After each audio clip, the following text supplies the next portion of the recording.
je sais, un jour je sais, tu te lèveras dans ma vie, même le dernier. Un jour je sais, un jour je sais, un jour je sais, un jour je sais, un jour je sais, tu te lèveras dans ma vie.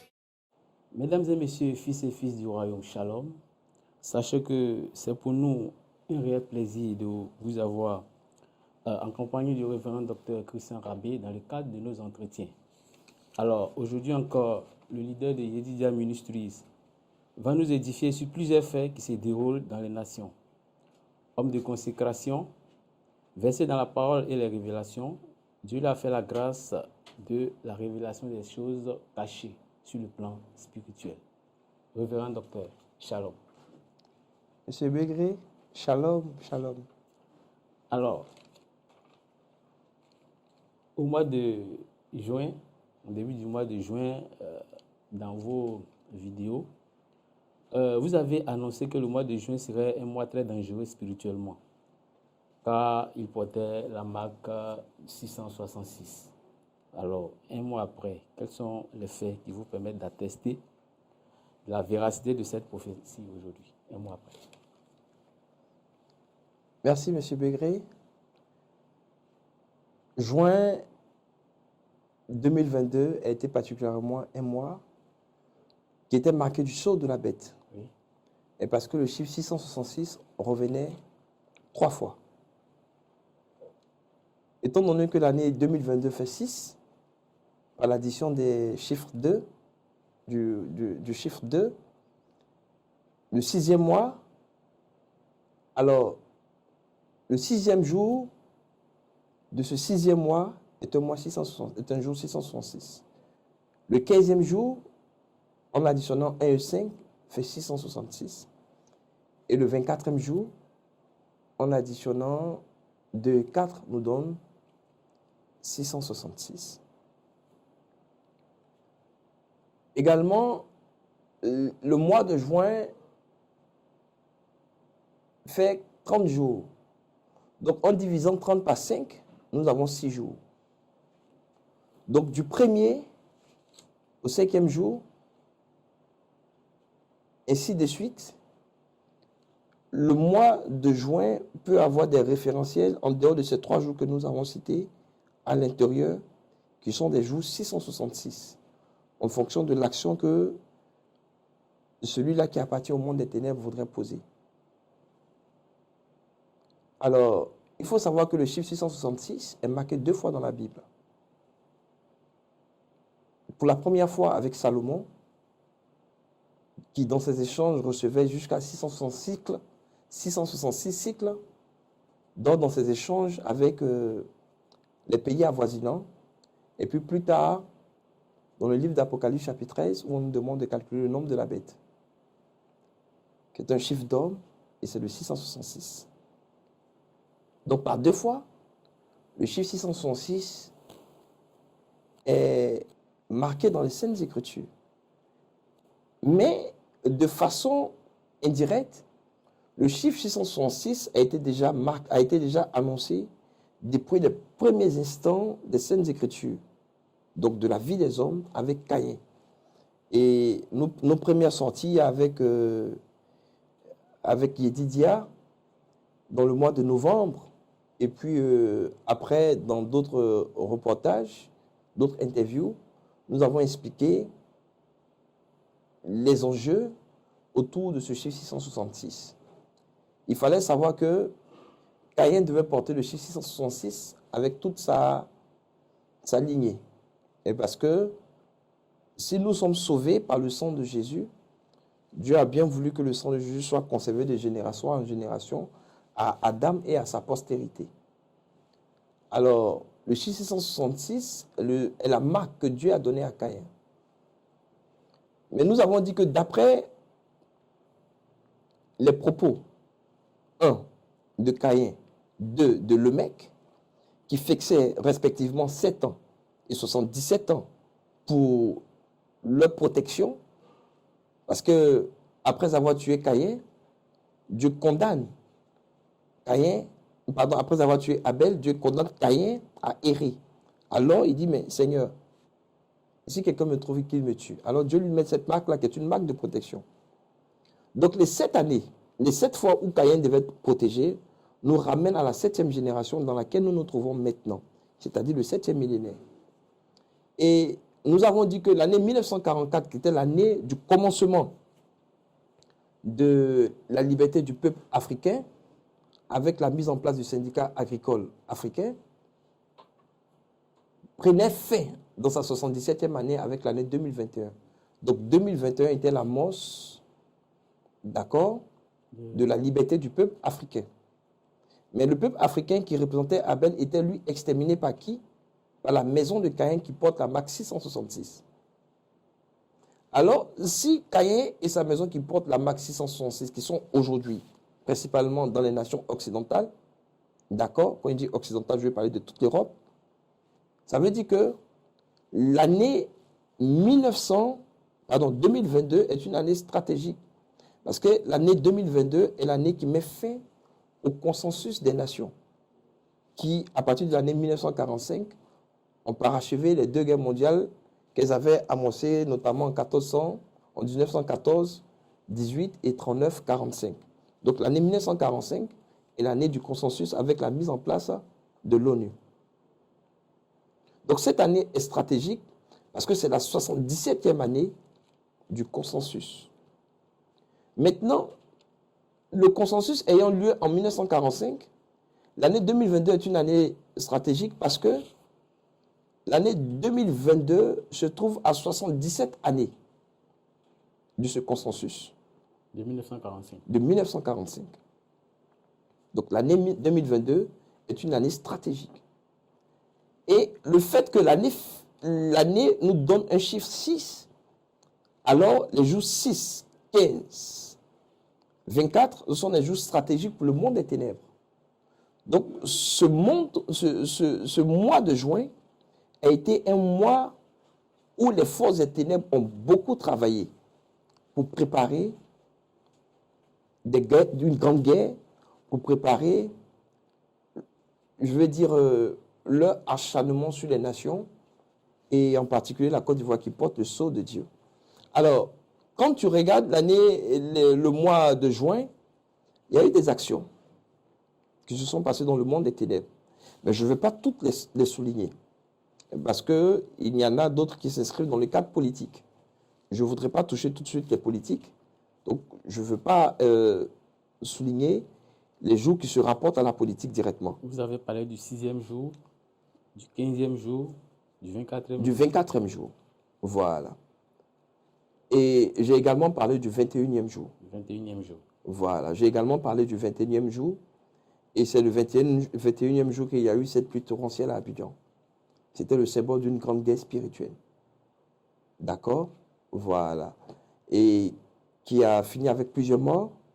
Mais les morts qui peuvent frapper ici, c'est le décès de 4 enfants d'une famille. Et parce que la Côte d'Ivoire, spirituellement, représente le trône de Dieu.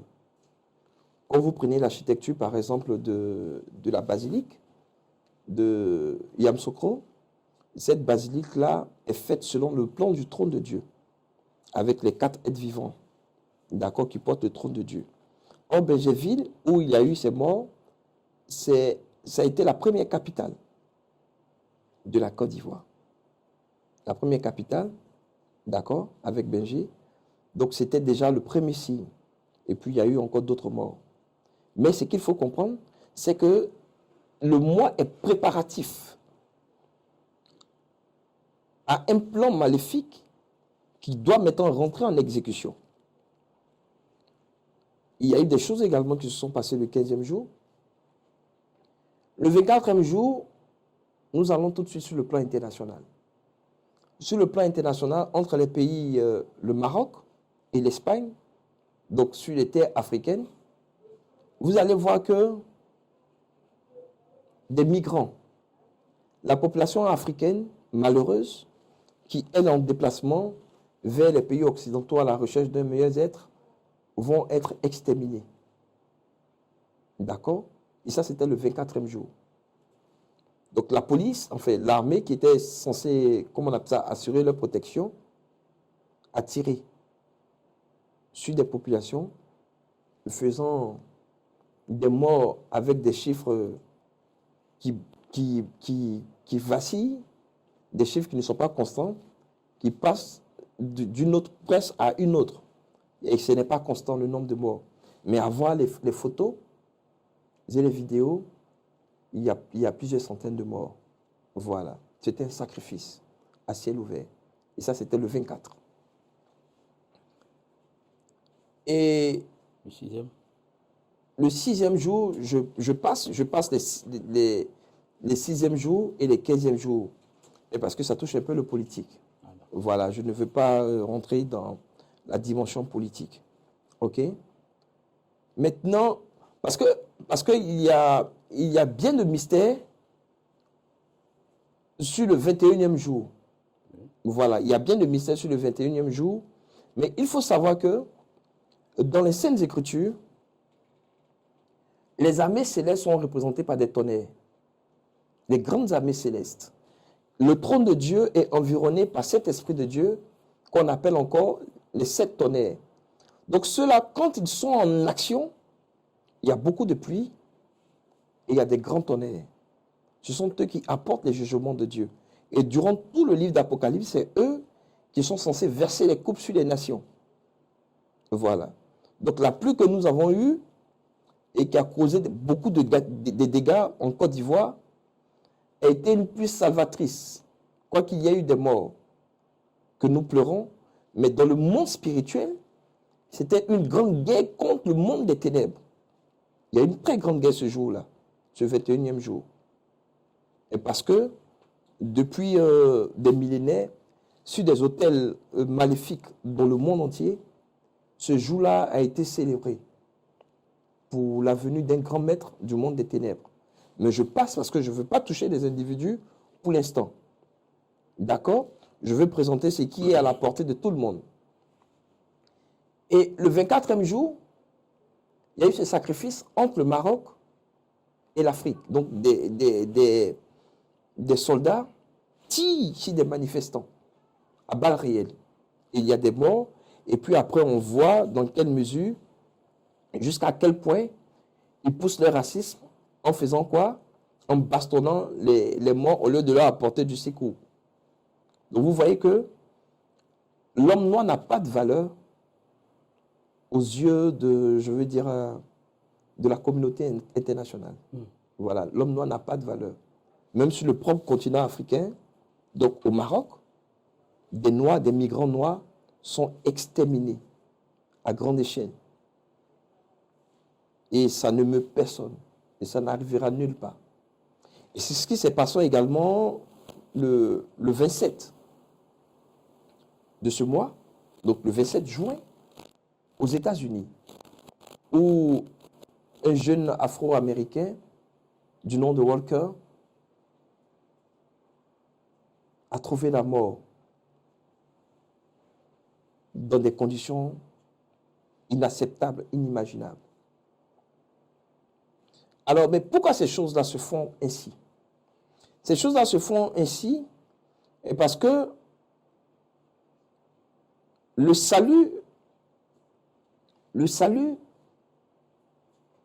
de l'Afrique viendra de Dieu. Et parce que les nations qui dominent le monde savent que le peuple que Dieu a choisi, c'est l'Afrique. Ils sont bien conscients de cela. Ils savent que ce 7e millénaire dans lequel nous sommes rentrés trouvera un couronnement avec la domination du peuple africain sur l'ensemble des pays de la terre. Donc toutes les nations de la terre, dans un délai que Dieu aura fixé lui-même, mais qui n'est pas loin, ces pays africains-là prendront le devant de l'échiquier mondial. Alors, vous allez vous rendre compte que les États-Unis, qui est un pays qui se veut démocrate, va fermer de façon volontiers, les yeux sur l'ensemble des actions oui, sur l'ensemble des actions de meurtre vis-à-vis de la communauté noire. Et ce qui est marrant dans ceci, c'est que ce sont des hommes en armes qui le font. Je l'avais dit que ces États-là participent activement. Comme ce qu'on a vu il n'y a pas longtemps, George Floyd, et je laisse celui-ci. Mais ce qui est marquant et qui prouve que Walker a été tué, assassiné dans une dimension maléfique, on retrouve sur lui 60 coups, ou sinon 60 blessures. Et ces 60 blessures-là nous ramènent également au chiffre 6. Et donc, la mort de Walker était en fait pour confirmer la mort, sinon l'extermination de cette grande population africaine subsaharienne qui a été exterminée à l'entremise de l'Espagne, d'accord, et du Maroc. Donc voilà un peu. Et ce jeune homme s'appelait Walker parce que ceux qui étaient exterminés étaient des hommes en marche. Ils marchaient parce que Walker veut dire marcheur. Donc c'était pour marquer du sceau de la bête l'ensemble de ces exactions, de ces tueries. Et donc ça, c'est le caractère de Caïn. C'est le caractère de Caïn.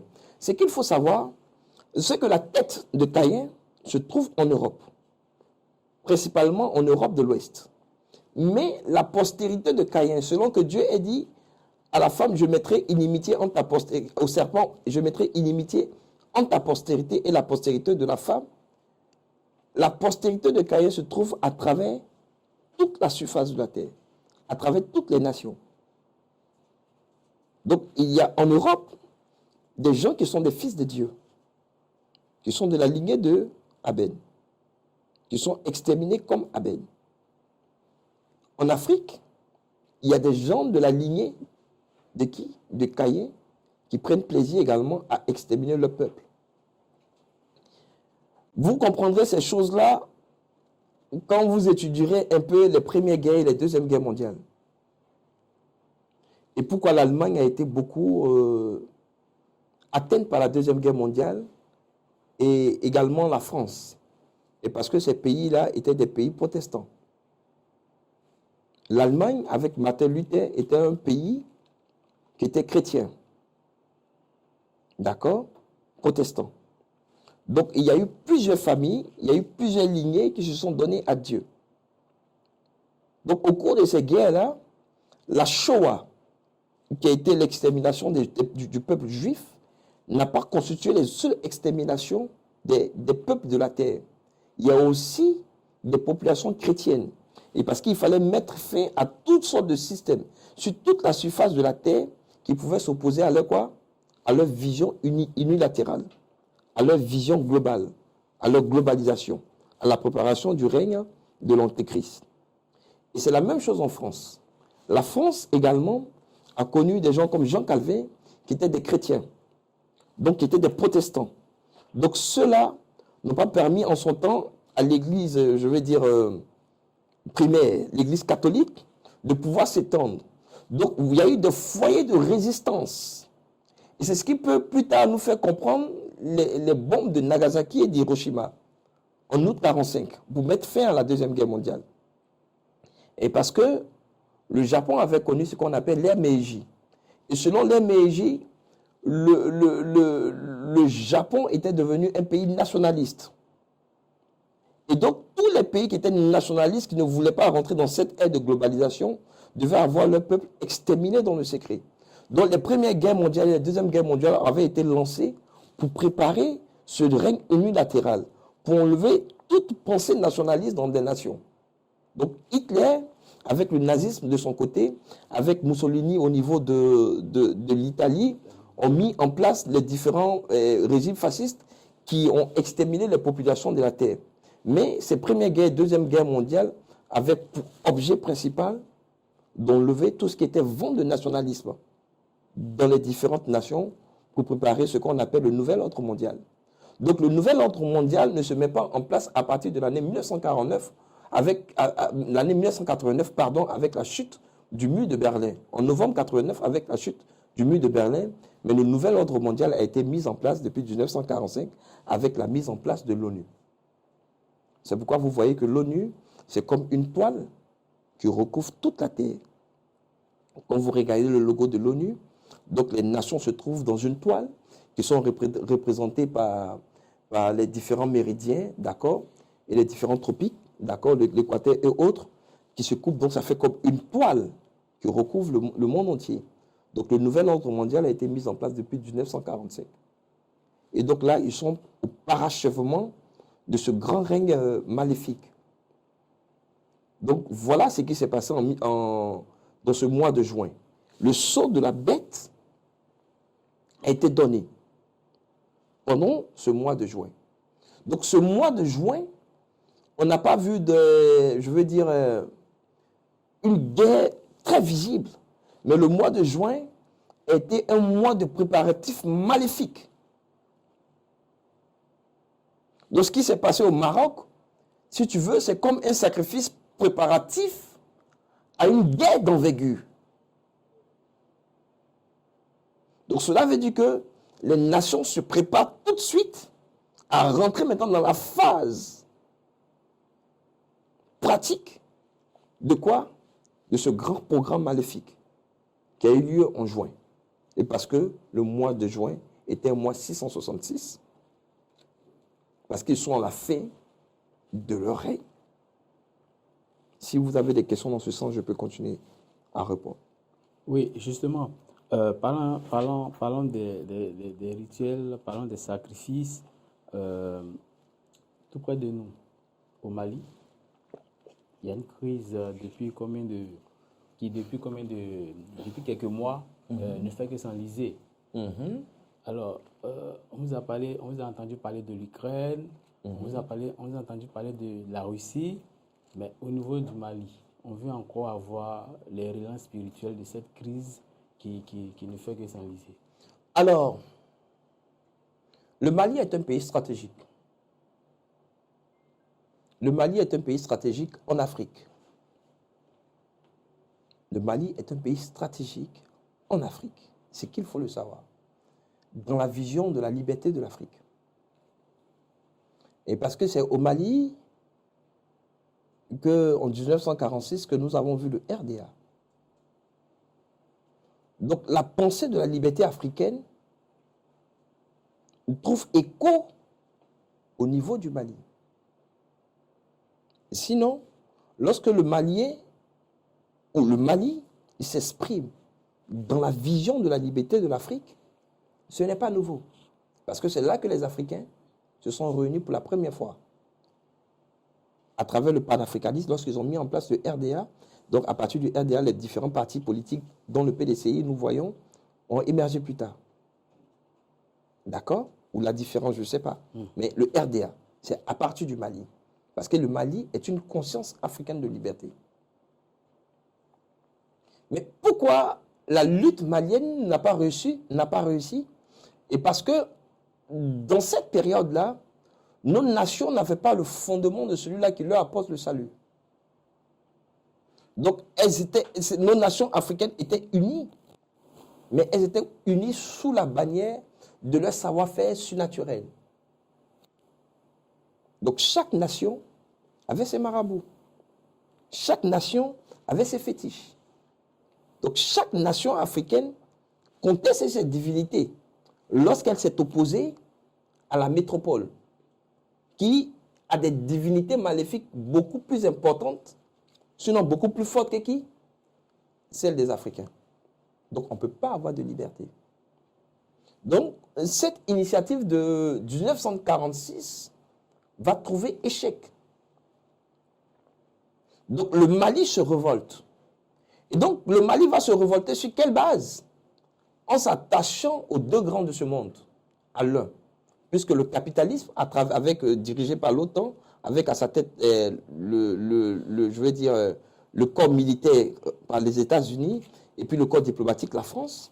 Donc, la Russie sera aujourd'hui la bannière de quoi? Du Mali. Donc, le Mali, maintenant, s'attache à des alliés d'avant pour espérer faire quoi? apporter la liberté à son peuple.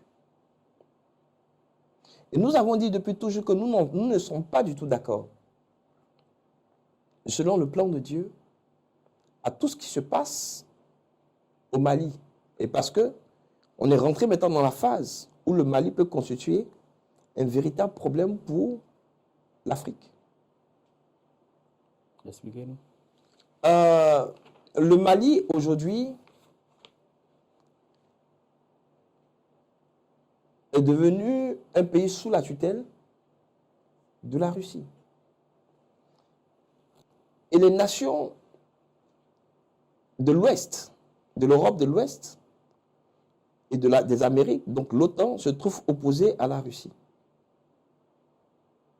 Alors, la crise qui a lieu maintenant au Mali est une crise qui peut aboutir et qui, selon les plans maléfiques, doit aboutir à une crise ouverte entre qui? Entre la Côte d'Ivoire, qui est quoi? Qui, elle, a ses dirigeants qui sont quoi? Pro-OTAN. D'accord?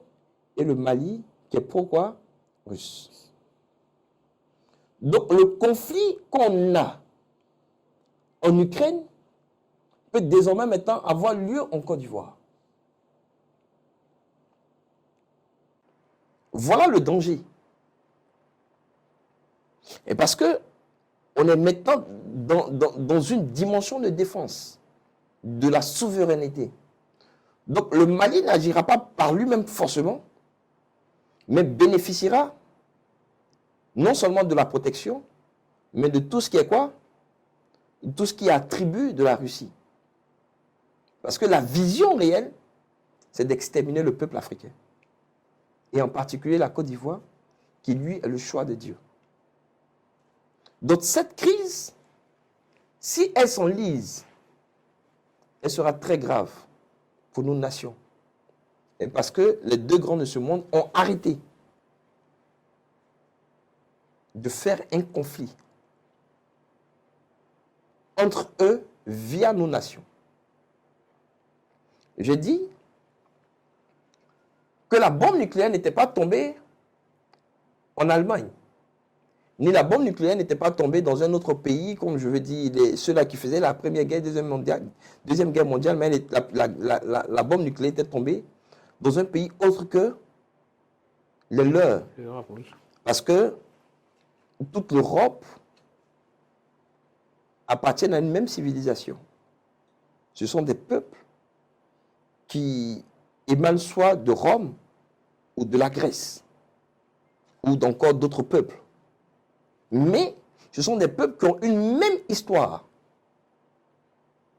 Ce sont des peuples qui ont une même histoire. Ils sont pour la plupart d'entre eux, selon la Bible, des Japhétites. C'est-à-dire, je veux parler des trois enfants de Noé, à savoir Sem, Cam et Japheth. Donc, ils ont une identité commune. Donc, même s'il doit avoir une destruction, il est mieux que des peuples lointains puissent subir la souffrance liée à cette destruction massive. Et j'avais dit, lors de ma dernière sortie, de faire très attention, parce que je voyais une bombe nucléaire exploser sur l'Afrique. Je dis particulièrement parce que j'ai vu le croissant dans les cieux et il m'a semblé que c'était dans le nord de l'Afrique. Mais le conflit en Côte d'Ivoire peut être difficile pour les Ivoiriens, pour la Côte d'Ivoire et pour le Mali. Mais le pays qui est plus recherché, c'est la Côte d'Ivoire.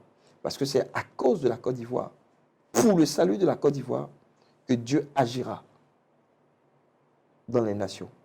Donc le pays qui est le plus guetté, c'est la Côte d'Ivoire.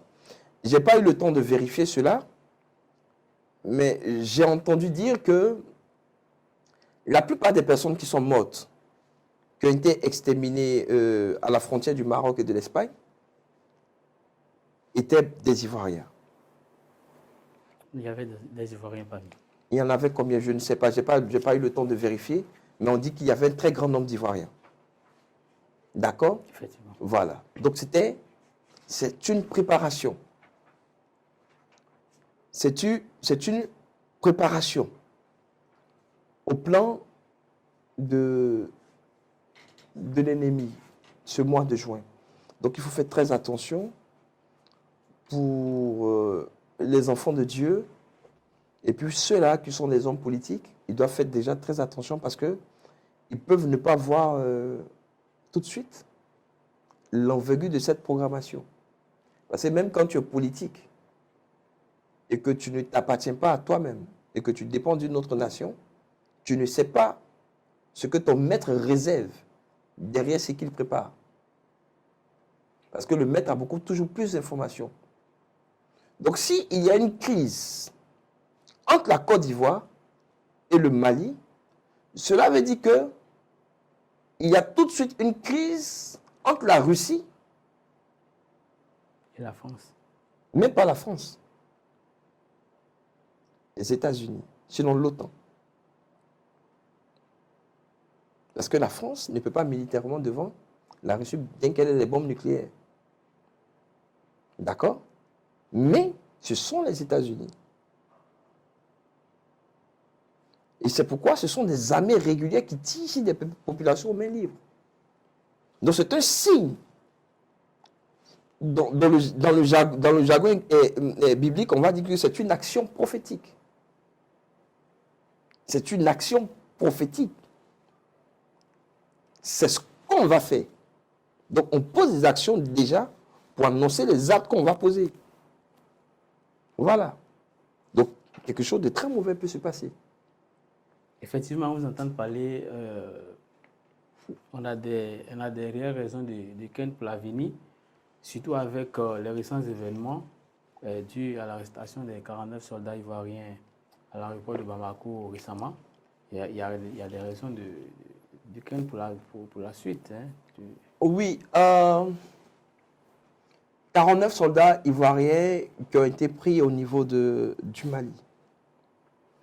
Les jeunes disent qu'ils y allaient pour un coup d'État.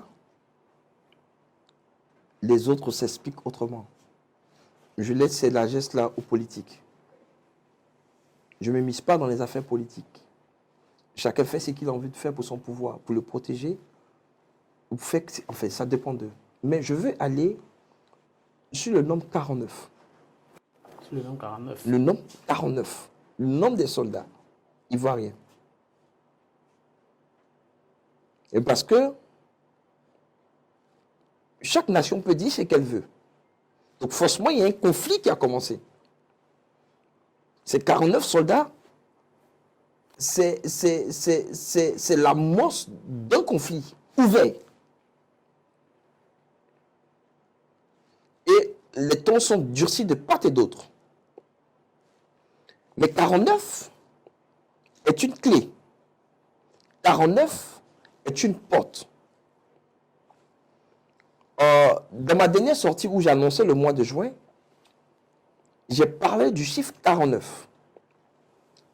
C'est-à-dire de la Pâque jusqu'à la Pentecôte, nous avons 7 semaines. De la Pâque à la Pentecôte, nous avons 7 semaines. Et ces 7 semaines-là font 49 jours. Donc, comprenez le chiffre 49.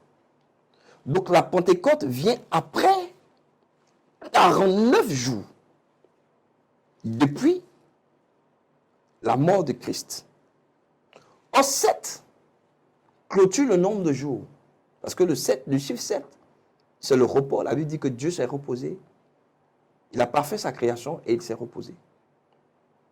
Donc cela veut dire que 49 nous fait rentrer dans un autre cycle. Nous sommes au 7e mois. Et dans ce 7e mois-là, on a 7 fois 7 soldats ivoiriens qui sont pris. Donc cela veut dire que ces 49 soldats qui sont pris annoncent une haine nouvelle.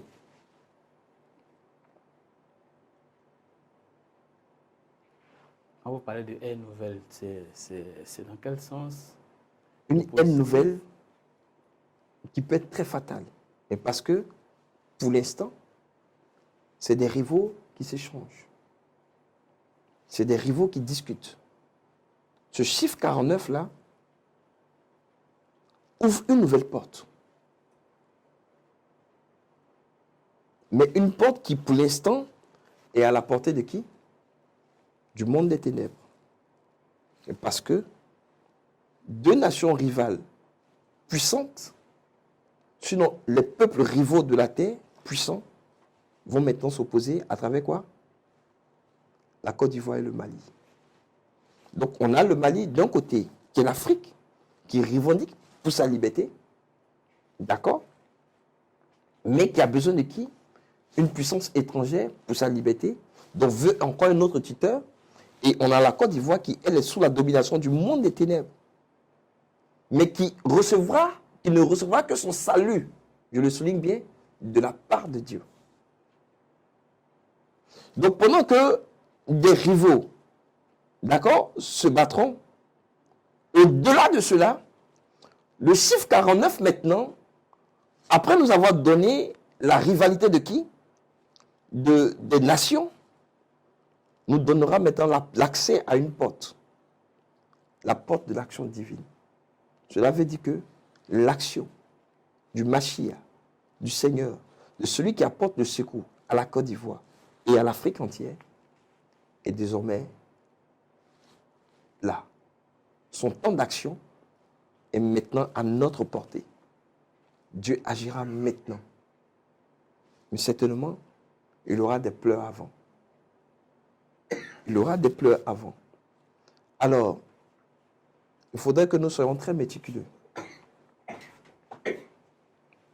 Dans l'Église, il faudrait que ce soit le temps d'abord de l'intercession. La vision de Dieu, depuis que je sors, j'annonce qu'il faut absolument quoi? Qu'il faut absolument faire la repentance. Il faut se repentir. Ça, c'est la première vision. Il faut se repentir. Il faut se repentir de nos péchés individuels et de nos péchés de masse. D'abord, à l'Église, il faut que on soit dans la repentance, toujours. Parce que nous sommes encore injustes vis-à-vis de Dieu. Il faut que nous soyons dans la repentance. Il faudrait que nous manifestions toujours de l'amour vis-à-vis du peuple malien et des autres communautés en Côte d'Ivoire. Il faudrait que les Maliens aussi nous le rendent. Il faut être doux les uns avec les autres. D'abord, il faudrait que les politiques, eux-mêmes déjà, qui peuvent ne pas maîtriser, je dis bien qu'ils peuvent ne pas maîtriser l'envergure de la porte qui s'ouvre devant la Côte d'Ivoire, devant le Mali et les nations, fassent si l'on met de l'eau dans le vin. Parce que ce qui arrive, ou ce qui est préparé derrière la tête des dirigeants de ce monde, va au-delà de leur trône, de leur pouvoir, qu'ils veulent à tout prix conserver. Ils ont une vision beaucoup plus importante que cela. Ils ont un projet d'extermination de masse. Ils ont un projet de faire très très mal. Alors, des populations, aux politiques, aux religieux, il faut donner un message de paix. Il faut donner un message d'apaisement. Lorsque Dieu annonce une programmation maléfique, il donne également le plan de déjouer cette programmation. Donc, il faut aller tout doucement. Il ne faut pas manquer d'être dans la présence du Seigneur, de se sanctifier et de crier à l'Éternel constamment. Il faudrait que chaque individu puisse crier à l'Éternel, parce que ce n'est pas une grande armée qui sauve le roi. Surtout que la prière du juste est d'une grande efficacité. Il faudrait que les uns et les autres puissent prendre le fardeau. Ceux même qui sont des nouveaux convertis, ils peuvent porter le fardeau, comme Jérémie l'a fait. Comme Gédéon l'a fait. Gédéon, c'était un homme de guerre, mais Jérémie n'était pas un homme de guerre. Mais il doit faire la guerre spirituelle. Donc il faut porter le fardeau, qui que nous soyons, pour crier à l'Éternel et pour faire le combat. Et si nous avons la capacité de repousser ces entités maléfiques, nous ne serons pas atteints. Mais la bonne nouvelle, c'est que malgré tout ce plan maléfique qui est orchestré à l'échelle internationale, tous les fils de Dieu ont été déjà marqués du sceau du Seigneur. Donc aucun malheur ne nous arrivera, aucun malheur ne s'approchera de la maison des fils de Dieu. Bien au contraire, ce sont les fils de la maison de Caïn qui s'entretueront. Alors pas de panique, priez. Parce que nos âmes ont plus de force que tout le crépitement des âmes. Parce que nos prières ont plus de force que même les bombes nucléaires. Parce que c'est par le pouvoir de la parole que le monde que nous avons a été créé. Aucune bombe nucléaire ne peut déplacer la Terre de son orbite. Donc ce sont des âmes qui, à l'échelle spirituelle, ne sont pas aussi fortes. Celui qui nous garde est plus fort que celui qui nous menace. Donc il nous faut être serein et rester en prière. C'est un message de paix. Je veux exhorter les uns et les autres à plus de paix. Voilà ce que je peux dire d'abord. Effectivement, celui qui nous garde est plus fort. Mais il y a une lecture, je voulais avoir votre lecture sur la réaction de la France juste après l'arrestation des 49 soldats ivoiriens à Bamako. Le président français a fait venir son ministre des Armées, en l'occurrence le ministre Sébastien Lecornu, qui était récemment à Abidjan, le samedi dernier, pour rencontrer le chef de l'État ivoirien. Bon, on se demande pourquoi une telle précipitation. Est-ce qu'il y a une lecture spirituelle qui se cache, qui enveloppe toutes ces actions? C'est ce que j'ai dit. Ouais. Les nations qui dirigent ce monde, les grandes nations qui dirigent ce monde ont fini leur règne. Cette civilisation qui dirige le monde, que ce soit de l'ouest ou de l'est, ont fini leur règne. C'est pourquoi je ne suis jamais pour la Russie. Je n'ai jamais été pour les États-Unis. Elles ont fini leur règne. Et elles savent. C'est ça le message essentiel de mes sorties. Je dis que les civilisations qui dirigent ce monde ont fini. Donc elles sont conscientes. Elles savent toutes que la Côte d'Ivoire est le choix de Dieu. Donc ce qu'elles sont en train de faire dans le secret, les émissaires maliens sont déjà en Russie. Russes sont déjà au Mali. Donc ce sont des positionnements des armées. Je le dis. Je l'ai annoncé. Si vous allez sur les réseaux sociaux que vous voyez mes publications, je l'ai annoncé. Il n'y a pas un pays africain qui est chose, comment on appelle ça, qui est libre. Donc ils viennent donner des ordres. Mais quand on lui donnera à lui des ordres ici, quels sont les ordres qu'on lui donnera? Dans sa vision, il verra que il protège son pouvoir. Alors que la vision de celui qui vient est au-delà de son pouvoir. Tout à fait. Parce que j'ai un projet d'extermination. Donc cette visite-là vient pour renchérir ces dispositions maléfiques prises depuis très longtemps. Donc les choses vont rapidement. Et nous avons constaté que lorsque nous faisons une sortie, lorsque le Seigneur nous demande de faire une sortie, nous sommes là, nous échangeons aujourd'hui. Vous voyez la précipitation avec laquelle nous parlons, c'est parce que le Seigneur réclame. Et nous obéissons tout de suite. Mais 3 mois au maximum, d'accord, les choses rentrent en même temps en application. C'est ce que nous-mêmes nous avons constaté sur la plupart des prophéties que nous donnons dans ces derniers temps. Donc ils sont maintenant arrivés à la phase de l'exécution. Et si vous regardez bien au Mali, j'ai vu sur les réseaux sociaux que le Mali a reçu de nouvelles armes. Mais vous voulez tuer qui? Pendant qu'on a attrapé des soldats ivoiriens, après on dit que le Mali a reçu des armes.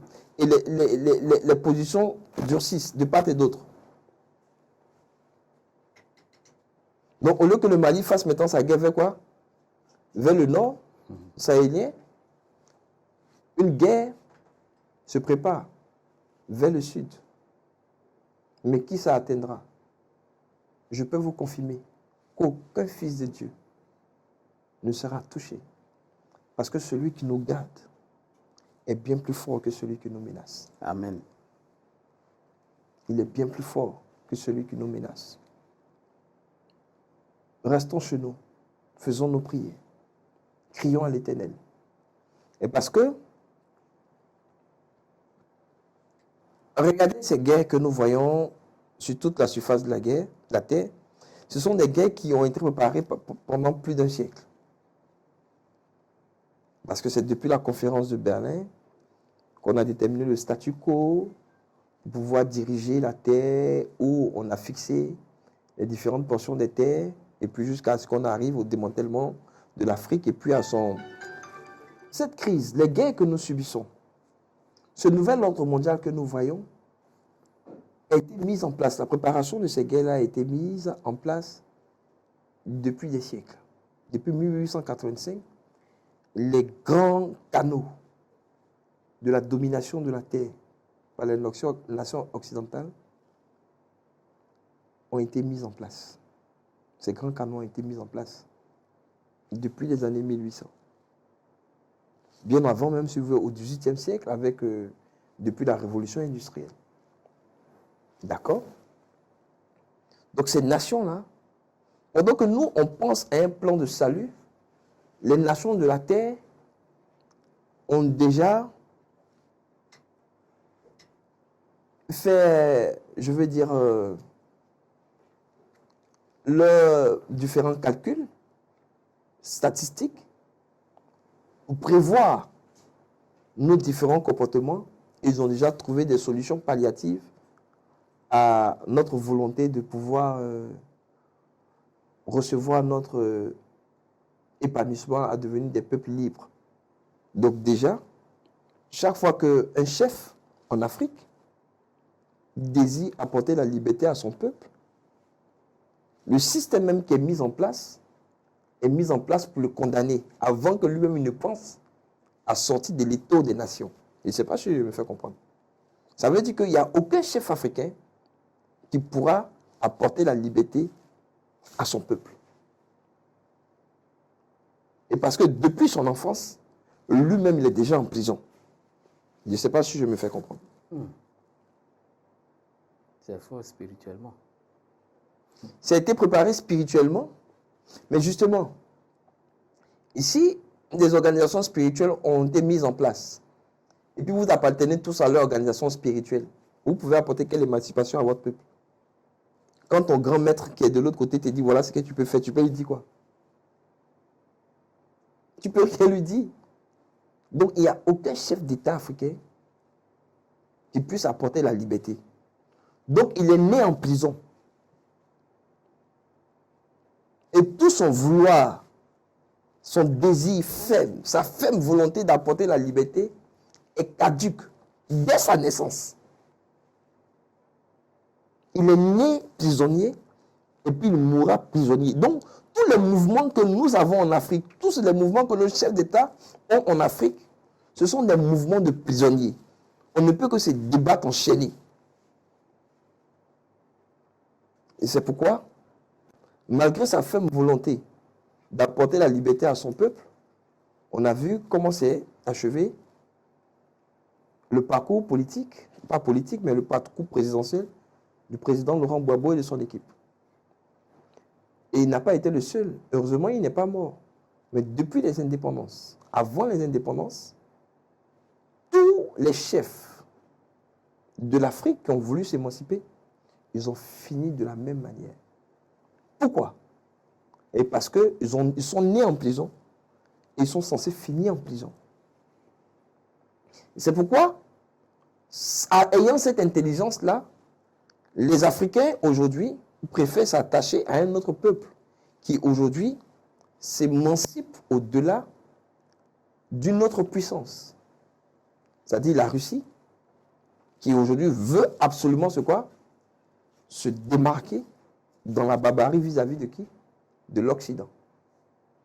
Voilà. Mais qui menace clairement d'exterminer toute la population de la Terre. Donc si les États-Unis répondaient à la Russie, nous on ne peut plus vivre. Et ça, au nom de Jésus, moi je refuse qu'une nation qui a des armes les plus meurtrières puisse me menacer. Parce que mon salut ne dépend pas d'une nation. Mon salut dépend du Seigneur Jésus. Et c'est ce que nous disons aux nations, votre salut ne dépend pas de vos chefs d'État. Ils sont incapables de le faire. Parce que les prisons ont été ouvertes depuis longtemps. Donc nous sommes tous des prisonniers en ceci. Tant que le Seigneur n'agit pas. Et aujourd'hui, nous ne sommes pas que des prisonniers. Nous sommes bientôt des chairs à canon. Voilà ce que ça veut dire. Mais, tel que les nations nous ont emprisonnés avant que nous ne naissions depuis des générations, c'est comme ça que, lors de la création, donc des millénaires, avant qu'eux-mêmes ne prennent forme, avant que Caïn même ne vienne dans le sein de Ève, et qu'il s'arroge le pouvoir de tuer qui? Abel. Et qu'il y ait l'impolitesse de dire à Dieu, suis-je le gardien de mon frère? Est-ce que tu vois jusqu'à où un homme peut partir? Demander à Dieu, regarder Dieu dans ses narines et lui dire, est-ce que moi je suis le gardien de mon frère? En Afrique, ici, un enfant peut regarder un vieillard pour lui parler comme ça. Mais il y a longtemps, on l'a giflé. Mais il y a longtemps, on l'a frappé. Et c'est comme cela que le Seigneur, avant que la terre ne soit créée et avant que le premier homme ne vienne au monde, il avait choisi la Côte d'Ivoire. Je suis maintenant dans le message éternel. Et nous avait choisi. Et nous a envoyés pour vivre avec lui pour l'éternité. Donc tous les projets dévastateurs de cette nation-là sont nuls et non avenus. Alors le Seigneur agira. Que toutes les armées de ce monde convergent. Où qu'elles veulent. Où qu'elles veulent, le Seigneur agira. Et c'est ce qui va se passer. Jésus a dit à Pilate, qui lui disait, j'ai le pouvoir de te relâcher. Il lui a dit, écoute Pilate, tu n'as pas le pouvoir de me relâcher. Ce que tu fais de moi maintenant, cela t'a été donné.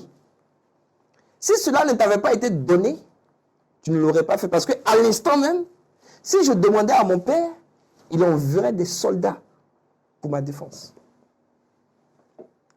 Et dit le nombre des armées célestes qui vont venir à sa rescousse.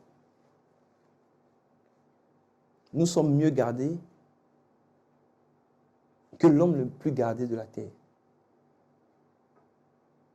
Et le Seigneur a déjà condamné Satan, a déjà condamné Caïn et toute sa maison. Donc aujourd'hui, ces nations qui seront condamnées à jamais sont en train de jouer leur va-tout. Mais quand je parle des nations, je souligne bien que je ne m'adresse pas aux entités des nations, mais je m'adresse surtout à la postérité de Caïn.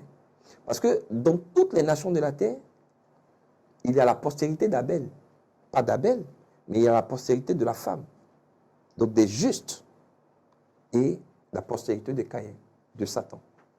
Donc dans toutes les nations de la terre, même ces États-Unis qui aujourd'hui prennent plaisir à marquer de leur sceau, du sceau de la bête, les meurtres qu'ils ont vis-à-vis du peuple noir, on le sait, les fils de Dieu.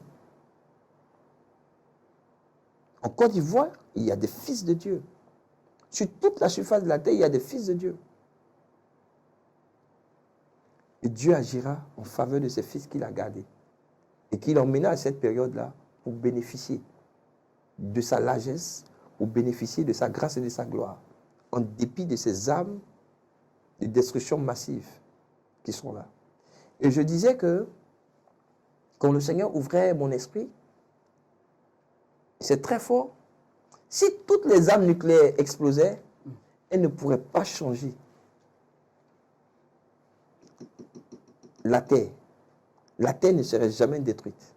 Il pourrait seulement la souiller. La Terre ne pourra même pas bouger de son orbite. Parce que ce que Dieu a fixé, il a fixé pour l'éternité.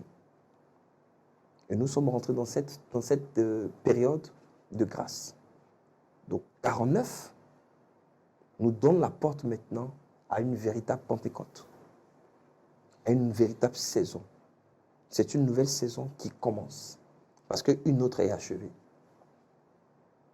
Alors Dieu bénira certainement ses enfants, que personne ne s'inquiète de ce qui arrivera, mais que nous soyons tous dans la présence de Dieu. Ceux qui veulent le faire, pas des pleurs qui le fassent, mais que tous recherchent la présence de Dieu plus que jamais, parce que l'heure est favorable à rechercher le Seigneur, qui maintenant entend nos prières et est prêt à exaucer. C'est lorsque Jésus de Nazareth avait été pris, Dieu était resté dans son coin. Regardons que Jésus soit l'agneau. Aujourd'hui, Jésus n'est pas l'agneau. Il est un lion qui rugit depuis les cieux et qui désire maintenant prendre possession de la terre. Qu'il fasse son entrée. Amen, amen. Amen. Amen. Merci, homme de Dieu. Nous avons été vraiment très heureux des décryptages que vous faites de l'actualité, des faits qui se déroulent dans nos nations. Vraiment, encore une fois, merci pour la lumière que vous faites sur tout ce qui se passe dans le monde. Merci de cette touche spirituelle dont le Seigneur vous a fait grâce. Nous espérons tout simplement que nous aurons encore l'occasion de nous retrouver pour décrypter d'autres faits, d'autres actualités qui font bouger, n'est-ce pas, les nations. Encore une fois, merci. Merci à vous tous qui nous avez suivis. Merci encore de votre attachement aux enseignements, aux interviews enseignements que donne le révérend docteur Christian Rabé. Nous avons tout simplement été très heureux d'être en votre compagnie. À très bientôt et shalom chez vous. Un jour je sais, un jour je sais, un jour je sais.